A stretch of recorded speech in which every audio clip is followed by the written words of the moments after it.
gas which is responsible for global warming. So we are doing the chapter 4th, combustion and flame, and we are reading the last page of that chapter because it was left to read in the class. We have covered first, second point, that in the first point, carbon fuels burning will lead to the production of unburnt carbon, and that is leading to respiratory diseases. For example, unburnt particles are so much small that they can be inhaled with the air. When we are taking in the air oxygen, with that oxygen, the unburnt carbon also we are inhaling. Those carbon are getting then accumulated in the small fine tubes of our lungs, that is bronchioles, and those carbon particles are inflaming the tissues. There are very fine tissues inside our bronchi. Even in our trachea, there are very fine hair-like structures. In our windpipe, there are small hair-like structures. That hair-like cilia, they are called cilia. They are because to remove the dirt, to remove the unburnt carbon, they are there. But because of the so much pollution, because of so much unburnt carbon, that cilia become irritated. cilia क्या हो जाते हैं, खराब हो जाते हैं.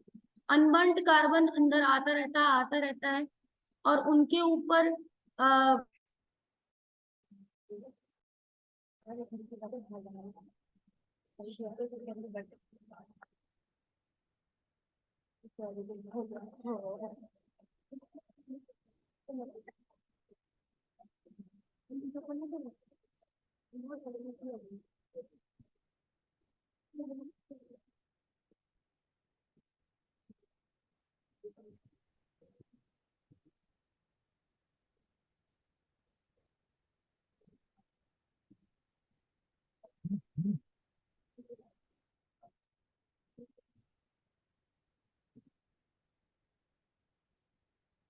तो we were discussing कैसे अनबर्न्ड कार्बन से अस्थमा हो जाता है, क्योंकि जो हमारे सीलिया होते हैं वो खराब हो जाते हैं. The cilia which are there in our respiratory membrane, they become destroyed because of continuous irritation.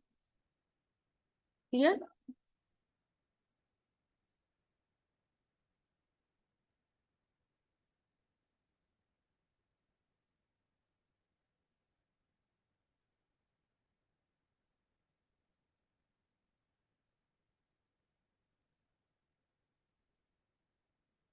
और सेकंड पॉइंट मोनोऑक्साइड के बारे में बता रहा है कि मोनोऑक्साइड से हमारे पॉइजनस गैस है तो वो हमारी ऑक्सीजन की कैरिंग कैपेसिटी को कम करती है. कार्बन, जैसे आपने कई बार न्यूज में भी सुना होगा कि some family was because of it's raining here, the weather is little very getting disturbed, the network is also getting disturbed. But I was discussing के अनबर्न कार्बन से आपका अस्थमा जैसा प्रॉब्लम कुछ ना कुछ हो सकता है, क्योंकि हमारे रेस्पिरेटरी मेम्ब्रेन्स और सीलिया क्या हो जाते हैं, इरिटेटेड हो जाते हैं, इन्फेक्टेड हो जाते हैं. तो वो सोचते हैं अरे क्या फॉरेन ऑर्गेनिज्म हमारे अंदर आ रहा है, तो हम उनसे फाइट बैक करेंगे. तो जब हमारा इम्यून सिस्टम ज्यादा फाइट बैक करता है, इन्फेक्शन हो होके वो क्या हो जाता है, वीक पड़ जाता है, कमजोर पड़ जाता है. तो वो सांस फूलने की बीमारी हो जाना, अस्थमा की बीमारी, आपने देखा होगा एड्स आते हैं इनहेलर्स के, तो उन लोगों को इनहेलर लेना पड़ता है ताकि उनकी रेस्पिरेटरी जो ट्यूब्स हैं थोड़ी सी एक्सपैंड हो जाए, तब उनमें एयर आराम से आ जाती है. तो अनबर्न्ड कार्बन की वजह से, पोल्यूशन की वजह से ही अस्थमा होता है. सेकंड, कार्बन मोनोऑक्साइड का आपने देखा होगा न्यूज में, कभी आपने देखा फैमिली कोई ऐसा न्यूज आया है कि कोई फैमिली सर्दियों में जो लकड़ी जला रही थी उसके कोयलों को वो अपने रूम में ही रख के सो गई, और क्योंकि ठंड थी तो उन्होंने खिड़कियां नहीं खोली, वेंटिलेशन प्रॉपर नहीं हुआ, फ्रेश एयर नहीं आई, तो कार्बन मोनोऑक्साइड ही क्या होती गई, स्टोर होती गई. तो यही तो लिखा हुआ है एनसीईआरटी में कि carbon monoxide is a poisonous gas, और जब कोल को बर्न करते हैं और वुड के पार्टिकल्स को अनबर्न पार्टिकल उसको बर्न पार्टिकल को भी अगर रख लें तो थोड़ा थोड़ा धुआं में कार्बन मोनोऑक्साइड आती रहती है, और अगर वो पर्सन सोता रहे तो मर भी सकता है। तो इसीलिए कभी भी कोई लकड़ियों को कोई अगर वहां पर प्रॉपर चिमनी नहीं है, अगर हम बॉन फायर कर भी रहे हैं, जैसे बाहर फॉरेन में जहां पर बर्फ पड़ती रहती है बहुत ज्यादा, और इंडिया में भी लद्दाख में या फिर हाई एल्टीट्यूड्स पे जो लोग रहते हैं वो अपने घर में रखते हैं बर्न करने के लिए फायर, बट उनके पास लॉन्ग चिमनी होती है जिससे उसका धुआं उस चिमनी से जाता रहता है।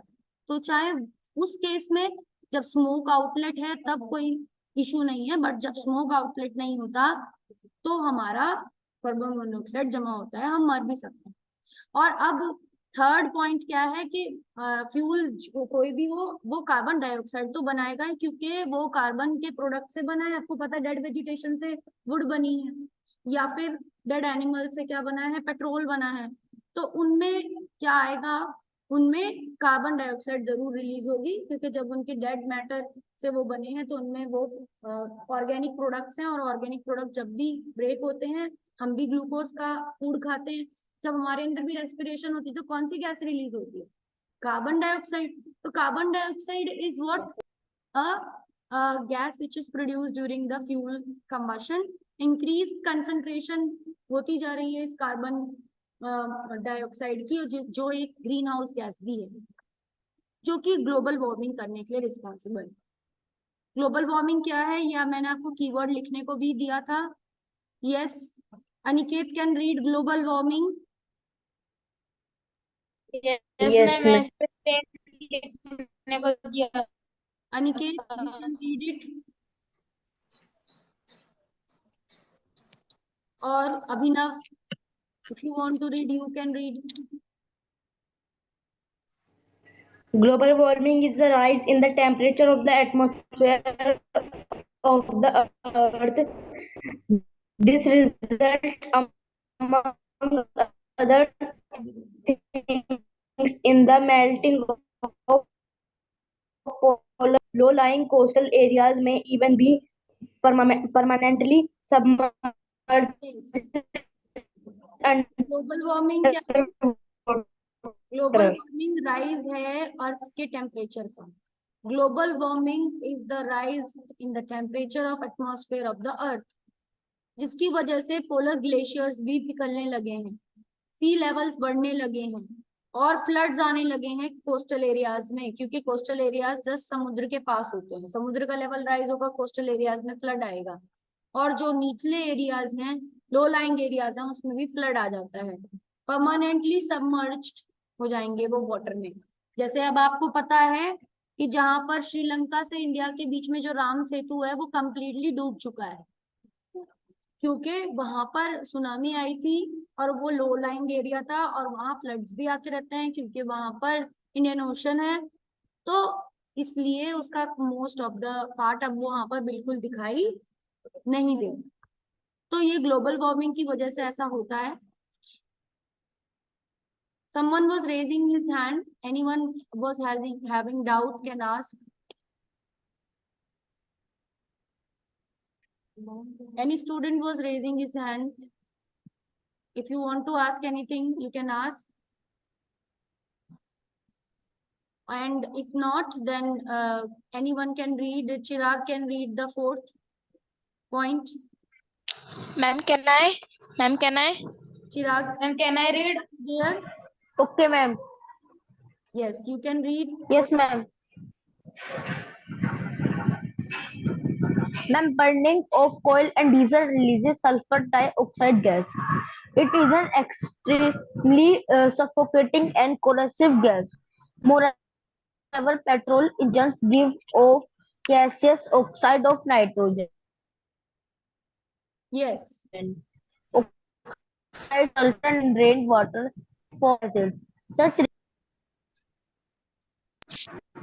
it is very harmful for crops, building, and soil. You have already learned about in class 7. Yes, good. तो The use of diesel. कोल और डीजल को बर्न करने से क्या कौन सी गैस का बता रहे हैं? दो ऑक्साइड्स बताइए इन्होंने। दो हार्मफुल ऑक्साइड्स कोल और डीजल को बर्न करने से बताई हैं, एक है सल्फर ऑक्साइड्स एंड एक है nitrogen oxides of nitrogen, oxides of sulphur. So ये these are very dangerous oxides. क्यों? क्योंकि जब ये ऑक्साइड्स जब वाटर में, रेन वाटर में डिसॉल्व होती हैं, ये वेपर्स में तो होती हैं, एटमॉस्फेयर में होती हैं क्योंकि फ्यूल बर्न हुए हैं। डीजल पे कार्स चलती हैं, डीजल पे हैवी व्हीकल्स चलते हैं, बस, ट्रक्स, और पेट्रोल पे भी बहुत सारे हमारे ऑटोमोबाइल्स चलते हैं। तो ये क्या करते हैं, गैसियस ऑक्साइड्स, नाइट्रोजन और सल्फर को लार्ज अमाउंट में गैसियस ऑक्साइड्स को, क्योंकि जब भी पेट्रोल जलेगा, जब भी डीजल जलेगा तो सल्फर ऑक्साइड और नाइट्रोजन ऑक्साइड रिलीज होगा।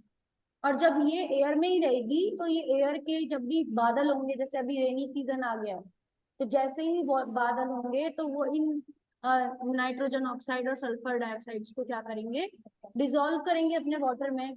और जब डिसॉल्व करेंगे तो ये एसिड रेन के फॉर्म में, dilute HCl, dilute nitric acids के फॉर्म में ये एसिड रेन में कन्वर्ट होके फॉल करेंगे। और ये बिल्डिंग्स को भी हार्म करेंगे। जैसे ताजमहल के बारे में आपने अब जानते हो कि पीला होता जा रहा है ताजमहल, उसके ऊपर स्टोन कैंसर होता जा रहा है, बिकॉज उसके ऊपर एसिड रेन होती है, क्योंकि वहां पर बड़ी बड़ी इंडस्ट्रीज हैं, आगरा में, मथुरा में ऑयल रिफाइनरीज हैं, तो वहां पर बहुत ज्यादा पोल्यूशन की वजह से एसिड रेन। पर फिर भी अब कंट्रोल में करते जा रहे हैं और रिहेबिलिटेशन वहां चलता रहता है, और मॉन्यूमेंट्स की हेरिटेज को बचाने के लिए वहां पर टाइम टाइम पे प्रोटोकॉल्स और रूल्स बनाए जाते हैं। तो क्रॉप्स को कैसे नुकसान है, क्योंकि क्रॉप्स बहुत सेंसिटिव होते हैं। आपको पता है कि क्रॉप पीएच से बहुत सेंसिटिव होते हैं, एसिडिक सॉइल, बेसिक सॉइल, इनमें क्रॉप्स ग्रो नहीं होंगे प्रॉपर। इनको न्यूट्रल, नियर न्यूट्रल पीएच चाहिए होता है। और सॉइल, क्योंकि सॉइल में ही अगर रेनफॉल होगी और सॉइल में पानी भरता रहेगा, अगर वो एसिड रेन होगी तो सॉइल भी खराब होगा। Are you getting my point? Yes, ma'am. Yes, Yes, ma'am. ma'am. Suhani, you can read the last paragraph. The use of diesel. Suhani. Ma'am, can I read? Yes, ma'am. The use of diesel and petrol as fuels in automobiles is being replaced by CNG, compressed natural gas, because CNG produces the harmful product in every small amount. CNG is a cleaner fuel. Okay, very good. तो diesel और petrol को fuel की तरह use करने से automobiles में से बढ़िया क्या है, इसका सब्स्टिट्यूट, बेटर सब्स्टिट्यूट क्या है डीजल और पेट्रोल का? Compressed Ma'am, CNG. Gas. Compressed natural gas को रिप्लेस कर देना चाहिए। पहले दिल्ली की बसेस, पूरी दिल्ली बस कैसी होती थी, पेट्रोल की होती थी, फिर धीरे धीरे अब सारी बसेस कैसी हो गई हैं, CNG और इलेक्ट्रिक व्हीकल्स यूज हो रहे हैं। तो CNG क्या है, कंप्रेस नेचुरल गैस। उसका सिलेंडर आराम से किसी भी हम कार में लगा सकते हैं, चाहे वो डीजल रन कार हो, चाहे वो पेट्रोल रन कार हो। जब हमें ये कोशिश करनी चाहिए ज्यादा से ज्यादा हम CNG यूज करें। और अगर हमारे पास इमरजेंसी है, अगर मान लो कहीं पर CNG का हमें स्टेशन नहीं मिला रिफिलिंग का, तो हम किसको यूज कर लें, पेट्रोल या फिर डीजल। तो हमारे पास दोनों ऑप्शन होने चाहिए कार में, ठीक है? Yes, ma'am. Okay. तो हार्मफुल प्रोडक्ट्स कम बनेंगे या वो बहुत कम अमाउंट में बनेंगे, और CNG क्लीनर है एज कंपेयर टू LPG। तो हमने ये चैप्टर पूरा रीड कर लिया है। इसके हमारे keywords acid rain, calorific value, combustion, deforestation, explosion, flame, fire extinguisher, fuel, fuel efficiency, global warming, ideal fuel, ignition temperature, inflammable substance. सारे हो चुके हैं या कोई रह गया है? No, ma'am. No, Yes, ma'am. flame, Ma'am, all done. fuel efficiency, global warming and idle fuel, ma'am, बचे हुए हैं अभी. अभी बचे हुए हैं। तो No, जो Yes, ma'am. ma'am. जो हमारे कीवर्ड्स बचे हुए हैं आप देख लीजिए, बुक में देख लो, कोई बात नहीं, आपके पास टाइम है, आपके पास कॉपी है, आपके पास अभी 5 days मोर है, 5-6 days। Ma'am all keywords are done. मैं अपने होमवर्क में दिए थे।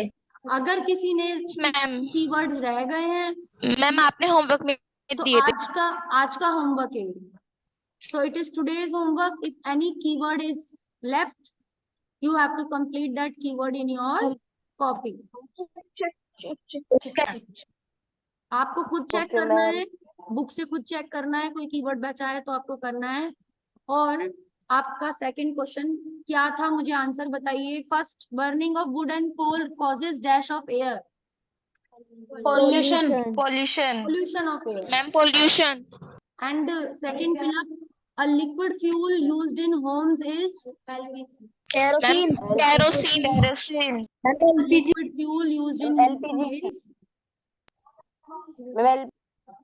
Ma'am kerosene. fuel must be heated to its dash and dash before it started burning. Ignition temperature. Ma'am ignition temperature. Ignition temperature आएगा तभी वो बर्न करना शुरू करेगा। Fire produced by Yes, ma'am. oil cannot be controlled by Water. water. Very good.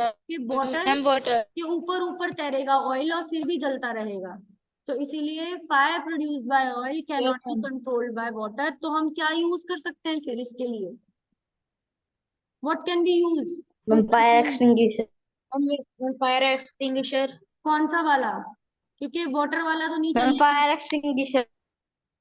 Carbon dioxide वाला कर सकते हैं यूज, मैम फोम Gas वाला.